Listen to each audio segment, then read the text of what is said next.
ઋષિ મુનિઓ કહેવા લાગ્યા કે હે સુતજી મહારાજ, આ વિષયને તમે ફરી વિસ્તારથી કહો. તમારા ઉત્તમ વચનામૃતોનું પાન કરતા મને સંતોષ, મને તૃપ્તિ થતી નથી. ત્યારે સુતજી મહારાજ કહેવા લાગ્યા કે હે ઋષિ મુનિઓ, આ સંદર્ભમાં એક પ્રાચીન ઇતિહાસ છે, એક કથા છે, જેમાં એક બ્રાહ્મણ અને ધર્મરાજના સંવાદનું વર્ણન છે. બ્રાહ્મણે પૂછ્યું કે હે ધર્મરાજ, ધર્મ અને અધર્મના નિર્ણયમાં તમે સર્વને માટે પ્રમાણરૂપ છો. તેથી મને જણાવો કે માણસ કયા કર્મોના ફળ રૂપે નરકમાં પડે છે તથા કયા કર્મના અનુષ્ઠાનથી તે સ્વર્ગમાં જાય. હરે હરે.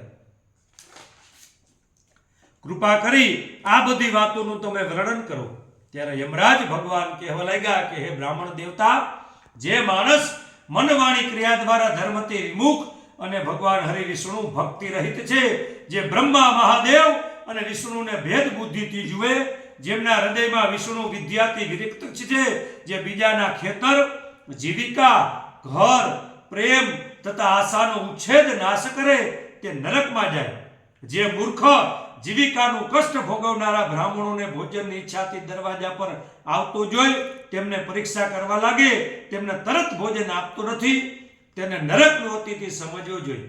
જે મૂર્ખ અનાથ, વૈષ્ણવ, દિન રોગી અને વૃદ્ધ મનુષ્ય પર દયા કરતો નથી, જે પ્રથમ કોઈ નિયમ લઈ અજિતેન્દ્રિયતાના કારણે તેને છોડે, તે અવશ્ય નરકમાં જાય.